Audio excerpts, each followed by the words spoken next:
लो दोस्तों, आज पाकिस्तान ने इंटरनेशनल मीडिया के सामने कुछ वीडियोस जारी करे हैं। एक बार आप वीडियोस देख लो, फिर आगे की बात करते हैं। On the basis of which we are sitting over here, and from the night of the 6th, 7th May, you are seeing this blatant aggression that has taken place from India. What is the reality of that?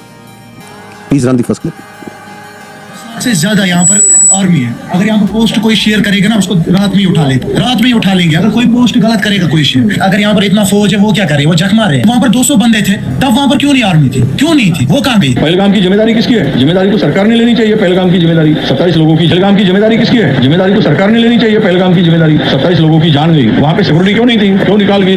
तो तुम्हारा intelligence क्या कर रहा था? वो failure नहीं है, ये सरकार का फेल्योर नहीं है। ये प्लान करके मत करो। सरकार तो गई हुई है, मतलब इतना बड़ा हमला हुआ, उन्हें कुछ पता ही नहीं है। इधर पूरी नीचे पूरे आर्मी का बेस है, उन्हें पता ही नहीं है। चक्के नाकों पर आपके हर जगह आपको मिलिट्री दिखेगी, पुलिस दिखेगी, सीआरपीएफ दिखेगी। इसलिए बॉर्डर पे है तो कहां से आए, जहां तक पहुंचे हैं तो वापस कहां गए? इस तरीके से किया गया रिटेलिएशन नहीं हो सकता है। अगर 7 लाख से 12 लाख के आसपास यहाँ सिक्योरिटी फोर्सेज है, उसके बावजूद इनको ये पता नहीं इंटेलिजेंस फेलियर। 3 टायर सिक्योरिटी रहते हुए भी ऐसा लैब्स हुआ, और ये सिक्योरिटी लैब्स है। What happened to our intelligence? Have we failed somewhere? And if we have, why have? कोई इंटेलिजेंस फेलियर नहीं था, इंटेलिजेंस इनपुट्स होने के बावजूद अटैक हो गया। ये घटना घटी है, इससे बात किसको हो रहा है? कहाँ ढूंढते फिरोगे भाई?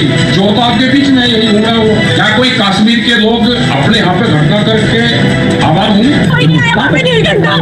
Wife of the naval officer killed in this attack. That for 90 minutes he kept on bleeding and no one was there. हमारे घर में कोई घटना होती है तो हम सबसे पहले किसको पकड़ेंगे? सबसे पहले तो चौकीदार को पकड़ेंगे ना, कि तुम कहाँ थे, क्यों ये घटना हो गई तुम्हारे घर? देश में अब तक के सारे बड़े आतंकी हमले भाजपा की सरकार में हुए हैं, और भाजपा की सरकार आते ही देश और देशवासी सभी खतरे में आ जाते हैं। पहलगाम हमले के बाद से ही सरकारी कवियों ने पाकिस्तान के खिलाफ मोर्चा खोल दिया है और वीर रस की कविताएं पढ़ना शुरू कर दी। देश के गृह मंत्री ने क्यों नहीं लिखा, और प्रधानमंत्री को हमले के तुरंत बाद आतंकियों को धमकाने के लिए बिहार में रैली करने की क्या जरूरत? अब हम समझने की कोशिश करते हैं। पाकिस्तान बहुत स्मार्टली इन लोगों के सीने पर बंदूक रखकर पूरे मसले को बदलने की कोशिश कर रहा है। हम डेमोक्रेटिक कंट्री में रहते हैं, जहां पर सब अपने विचार रख सकते हैं। पहलगाम हमला वाकई में इंटेलिजेंस फेलियर था, इसमें सरकार से गंभीर चूक हुई थी, लेकिन इसका ये मतलब हरगिज नहीं है कि हमने खुद अपने लोगों को मरवाया है। सभ्य और लोकतांत्रिक देशों में लोग अपनी सरकारों से जवाब मांगते हैं, और यही हिंदुस्तान ने किया। हमने सरकार से पूछा कि ये चूक कैसे हुई, कैसे 26 मासूम जिंदगियां चली गई। हमने सवाल उठाए, लेकिन ये हमारा आंतरिक मामला है। इन सवालों को तोड़ मरोड़ के पेश करना और हमें ही दोषी ठहराना पाकिस्तान की सबसे घटिया चालों में से एक है। ये सवाल हमने अपनी सरकार से पूछा, और ये हमारा इंटरनल मैटर है। ऑपरेशन सिंदूर में देश के 140 करोड़ लोगों का जवाब छिपा है। जिन इलाकों में भारत ने स्ट्राइक की, वहां मारे गए आतंकियों के जनाजे में खुद UN designated terrorist Abdul Rauf था। Well, look, let me show you this photograph of yesterday, I believe it is, your viewers. This person here is a sanctioned terrorist under the American sanctions regime. His name is Hafiz Abdul Rauf. He's a brother of the founder of the terrorist groups that you mentioned. इन आतंकियों को पाकिस्तान में state funeral दिया जा रहा था। अब आप बताइए, कौन आतंकवाद को पालता है? इतने सारे सबूत है कि पहलगाम अटैक पाकिस्तान के ऑफिशियल्स ने करवाया है। टीआरएफ द रेजिस्टेंट फ्रंट ने खुद माना है कि ये आतंकी हमला उन्होंने करवाया।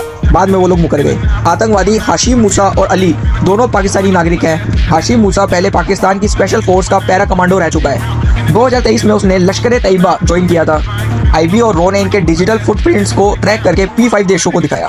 अगर आप लोगों को नहीं पता तो मैं बता दूं, डिजिटल फुटप्रिंट का मतलब होता है कि कुछ भी इनका जो इंटरनेट पे डाला होगा, किसी दोस्त के साथ इनकी फोटो हो, किसी ने इनको बर्थडे विश करा हो, कोई मैसेज किया हो, किसी भी तरीके से इनका लिंक हो, ये फेस की फोटो किसी ने डाली हो, इनकी ईमेल आईडी, तो वो डिजिटल फुटप्रिंट में आ जाता है। जब हमारी आईबी और रो ने इनकी जांच करी तो इनका जो डिजिटल फुटप्रिंट हमें कराची से दिखा कि इनके कराची के आसपास के कहीं के रहने वाले हैं।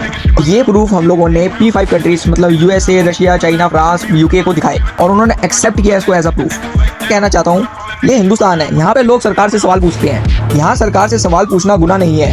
हिंदुस्तान में तो सरकार से सवाल पूछे जाते हैं, लेकिन ये पाकिस्तान नहीं है। यहाँ पर एक टीनेजर लड़का नकीब गुलाम मसूद, जिसने सरकार से सवाल पूछे तो उसको टेररिस्ट करके मार दिया गया, और जब ह्यूमन राइट्स कमीशन ने जांच करी तो इसको एक्स्ट्रा जुडिशियल किलिंग का दर्जा दिया गया। अहमद फराज, एक शायर ने जब सरकार और फौज के खिलाफ एक शेर लिख दिया तो उसको टॉर्चर किया गया और उसको जेल में डाल दिया गया। असद तूर, जिसने मिलिट्री प्रोपेगेंडा के खिलाफ बोला, उसे भी जेल में डाल दिया गया। हम एक ऐसे देश में रहते हैं जहां बोलने की आज़ादी है। पाकिस्तान इस पूरी बात को घुमा रहा है क्योंकि वो खुद खिसियाया हुआ है। वो हमें उल्टा दोषी दिखाने की कोशिश कर रहा है, लेकिन हमें समझना होगा ये सिर्फ एक डिप्लोमैटिक प्रोपेगेंडा है।